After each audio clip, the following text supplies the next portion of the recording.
Canadian press. Obviously, every race is a lesson, and this week you're under probably the brightest spotlight of your career. What kind of lessons did you learn this week, sort of being under the magnifying glass of being the hometown boy racing in Toronto?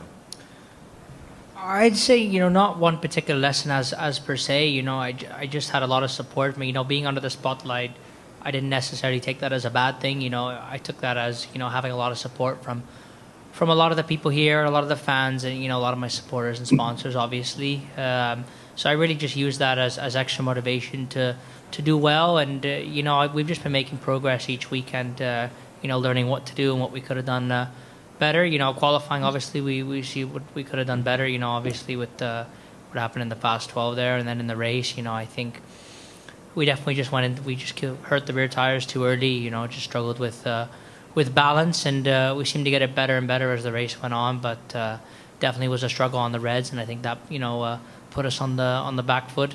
And then some elbows out racing with willpower, which put me a bit wide in 5, and just put me on the back foot, got some dirt on the tire, and then I was a bit of a sitting duck from then on, just behind Castroneves. What did you think of the exhibition place track? Amazing. I really like it here. I like the track here. It definitely has a lot of character. Definitely some of the most character that of a track I've been to. Definitely know what it's like here. It's bumpy. It's hard. It's not an easy track to race at. It's quite easy to make a mistake, and there really is no margin for error. Thanks. Thanks. Any other questions in the room for Devlin? I don't believe we have any on the Zoom. Oh, right back there. Great. Hi, Rudy Blair Entertainment Media, rudyblairmedia.com. First, congratulations on being in this race and, of course, representing Toronto. How did the race itself feel? Because for all of us watching it, it was just pure drama.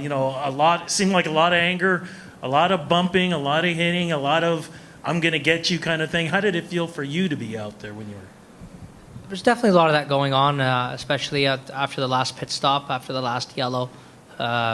It was 3-4 wide in certain corners, and elbows out racing, which is nice to see, and it's enjoyable for us. It's just not enjoyable when you get shoved out of the way a little bit like that. But that's racing. That's how it is, and need to regroup and go get them next week in Iowa. With all the news happening this week and everything with Alex, that feels like your future is leaning more towards Formula E now, or whether you still feel like there's potentially room for you to stay here next season. Well, by the sound of it, it doesn't sound like Alex has, I don't know what's going on there, but at the moment it doesn't sound like he's going to race at all. So,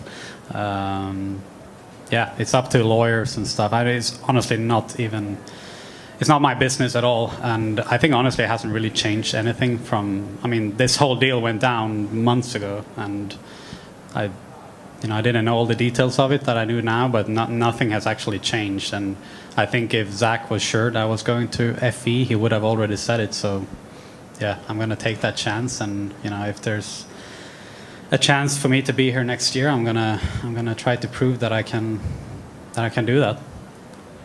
All right. Well, congrats on the podium as well. We'll come back to the room. We'll go to Kevin Jajewski. Yeah, Colton. It was right around the first pit stop that Dixon got past you. Did your pit box hurt you at all, or was it just a slower stop? Or? Yeah, I think what hurt me, I don't know what happened with Dixon, so I can't really say if this was the definitive thing, but I had Felix's guys set up when I was coming in, the box right in front of me, and then I have Scott McLaughlin right in front of me coming out. The 30-foot box, we're really jammed in here at this track. It's almost too short. It's really hard, and what are you gonna do though? So yeah, that was the main reason why we lost on, because I thought the in-lap was quite good. The pit stop was fine. Seemed just as fast as we normally do them, so we shouldn't have lost any time on it. But yeah, that in and out with the cars in front of us, it was really killer.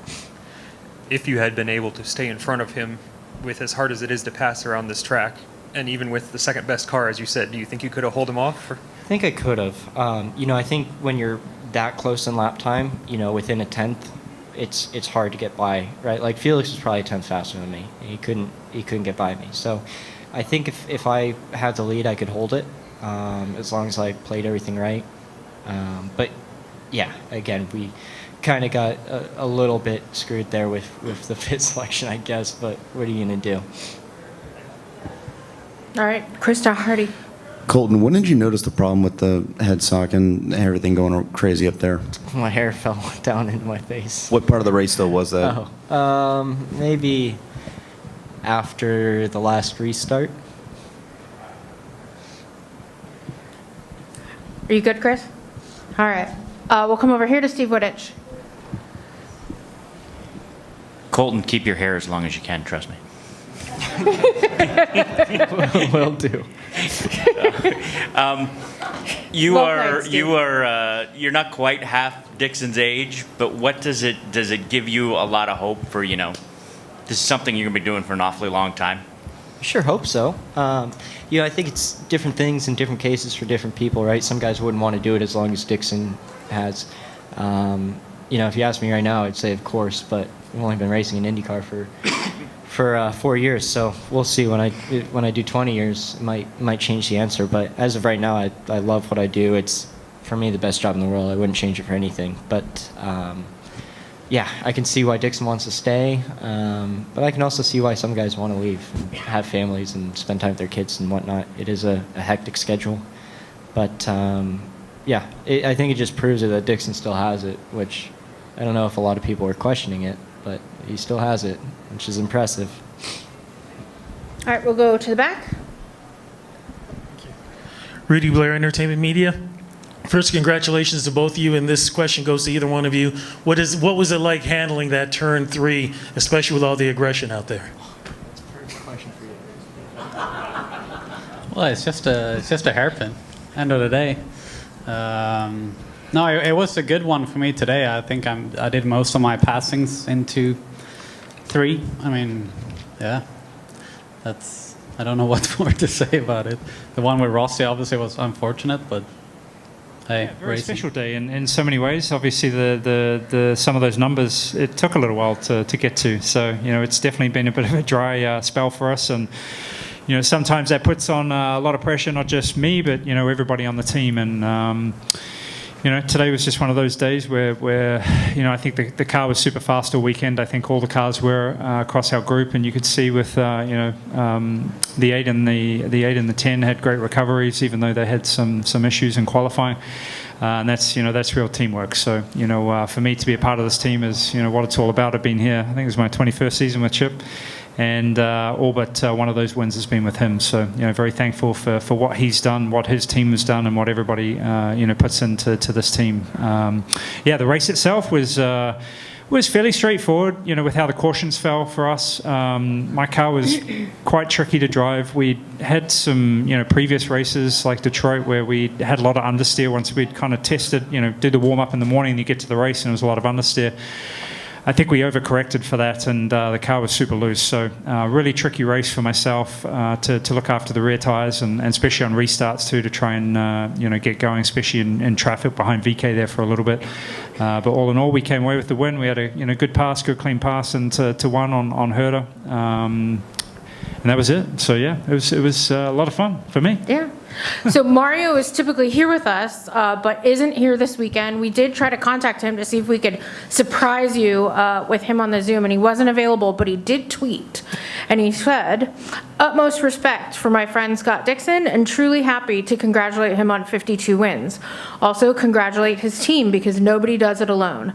I hope this is just a step on your continuing journey. Well done." What does a statement like that mean to you? Yeah, it means a lot. I love Mario. I love Mario for so many reasons. What he's done in the sport, what he's achieved, what he gives back to the sport, and I keep saying, I feel extremely lucky to have the likes of himself and AJ here most weekends, and even to sit and chat with these guys. Their stories are obviously the generations that they raced in, or the generation and time that they raced in was a lot different from now.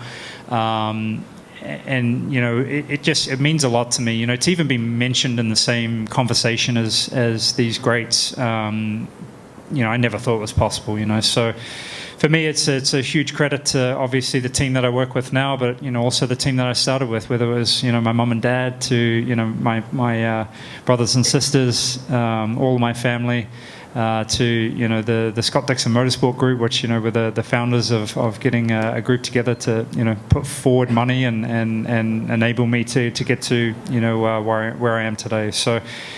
As he stated, it's a team effort, but those words from Mario mean everything to me. Awesome. We'll open it up for questions here in the room. Raise your hand. Also on the Zoom, please raise your hand and I'll get notified. We'll start with Steve Wittich over here. Congratulations, Scott. What a fantastic honor. Couple questions. Earlier this week, you were here on Friday, you were in here and you said, this week's been awkward for the team and amidst all the, kerfuffle. What does it say about the team in general and everybody, all the people involved, that you could have results like you did this weekend? Yeah, it's not the first time. I think it's never about the errors or anything, right? It's always about the comeback and how you get yourself back to the top. And as everybody knows, it's never one person. It's a whole team, and sometimes those letdowns can be strung by one person. But I think the way that everybody sticks together, pulls back and fights, that's what makes the difference. And that takes leadership. I think what Chip does. And whether it's his sometimes tough pep talks or whatever it is, he's in the business. This is the only business he's in, and all he wants to do is win. And that's why I love being a part of this team, because that filters all the way down to every single person in this team. So, yeah, it's been interesting. Not the most interesting time I've had at this team, that's for sure. There's many ups and downs through everybody's careers, but it's just a bit of a blip and a bit of noise at the moment. But it definitely shows the resilience of this team, and even today, how the 8 and 10 fought back, especially the 10. I haven't seen how the race played out, but tremendous job for them, Alex and everybody to get back up, in the good points. And you've got Emma and the girls here this weekend. I think having the Dixon family back together brought you a little bit extra mojo. Yeah, it's great to have the family here. As always, it's a little mixed up sometimes which races they come to. I think they're coming to all the ones, maybe except for the last 2 now, which is great. I feel bad that Kit's not here. I'm sure he was at home yelling at the TV. He hasn't really made too many races yet. He's a bit of a wild man, so he's hard to contain at a race. Hopefully he can make it to the Indy road course, but he would have been super excited and can't wait to get back home tonight to see him. But always very special, to have Emma here and obviously Poppy and Tilly. Awesome, thanks. We'll continue here in the room. We'll go right here to the Canadian News. Hey there, Scott. John Chidley Hill from the Canadian Press. You've joked all week that this is essentially your home track because it's in the Commonwealth. So, That's right. How's it feel to win at home? It always feels good to win at home. That's when you turn it up a little bit. It's just that extra bit. But honestly, I feel like I'm at home. The fans are super into it. It's just very special, I think, to be back here. I think sometimes it takes moments like obviously what we had. We weren't here to really appreciate what we have as a sport and the people that love our sport. So definitely in the winner's circle today, that was quite apparent. You don't always get that at some of the races, and it's good to be back in Canada. You've won here 4 times. What about this course appeals to you? Like, why do you have sustained success here? I think you can see that, when the cars rolled off, all of us were very quick, so it's always a combination, but I particularly like it. It's a circuit that you can really attack. Some of the circuits now with some of the tires that we have, it's kind of, you almost have to drive at 8 tenths. This one you can drive at, 12 tenths. You can always, overextend yourself and kind of find that little bit more speed, take, risk, reverse, reward. And, I love circuits like that. I can't stand circuits with loads of runoff and, you kind of make a mistake and nothing happens. So, this one is very technical. It's very tricky. It's kind of like a bit of a bull ring. There's no real time to let up. So, again, I think it's a combo with the style and the way I drive to how good the team is. All right, we'll continue here in the room. We'll go to the front. Congratulations, Scott. Richard Monta from Post Media. That final restart, you got a real jump on him. And did you feel at that point that you had, first of all, was the car as good as it was at 80 point of the day? And secondly, did you feel you really had his number at that point, barring any further stoppages? Yeah, it was tough with the restarts behind VK and Connor, just because the turbulence that you kind of get, and ultimately they were on pretty old tires as well, you know. So where they can be quick, or you know, having a little more temperature maybe in their tires, you know, it's tricky to really understand the gap and where you need to go. So, you know, I kind of was struggling on restarts, especially behind those guys, just with whatever balance issue you have, just kind of gets accentuated when you're behind somebody. So most of the day I really struggled with a loose car. The adjustments that we kind of made didn't really fix it, which was kind of... I don't know, once I get back with the team and see why that happened, but maybe we just didn't adjust enough. But where I'm going with that is just behind those two, that was tricky. And Colton was putting a lot of pressure on. He was doing a fantastic job. Where I was struggling, he was very good. So it made for a good race for him. And then ultimately, once we got clean air, I knew if we got a jump and I could fully attack without any sort of hindrance from the front, I knew we could kind of pull a gap. All right, thank you. We'll take one more here in the room, and then we'll go to the Zoom. Tim Perini. Thanks so much, Kate. Appreciate it. Congratulations, Scott. If you were to go back to, let's say, 21-year-old Scott Dixon and tell him that you would be on equal with Mario Andretti in terms of wins, what do you think that Scott Dixon would say? Crazy. You know, I remember the day winning my first race. The next day was a real struggle. I was probably had a few too many drinks that night. I don't think I was even 21 at that point, so that was a bit of a shock for the bar. I've heard some stories. The bar that I was in that night. But yeah, it's. I remember even having the conversation with Michael Andretti about you know getting to his number, and I was like, man, you're crazy. It's not going to happen. He's like, no, honestly, it's going to happen. It's going to happen really fast. And you know, to me, that was kind of the first awareness of like, wow, this there's some numbers that are achievable. But I think when you look at, even getting, to the answers and then Mario, it's the sport can be super tricky. You can be in it 1 minute, you can be out the next. And I think having the consistency and the understanding with the team and having that common ground of trying to win, it becomes, the light of it being more achievable comes. But yeah, honestly, at the age 20, man, no, I was, trust me, I'd have other things on my mind at that point. I was just trying to keep my job. Do you think about chasing down AJ's title now? And I'll probably have to be racing well into my 50s for that one. It's hard. The competition's really tough right now. Even the luckiness of pulling strategies and getting those kind of, if you have a bad day and pull off a win from, weird cautions and things like that gets a lot trickier just because there's so many good teams now. You've got a field of 25 or 27 every weekend that they're going to be thinking the same alternate strategy. So, yeah, it's tough, but we'll keep going, man. Like if we can, get on a roll here and knock out some wins, anything's possible. But yeah, AJ's pretty safe, I think. Thanks again, Scott. Appreciate it.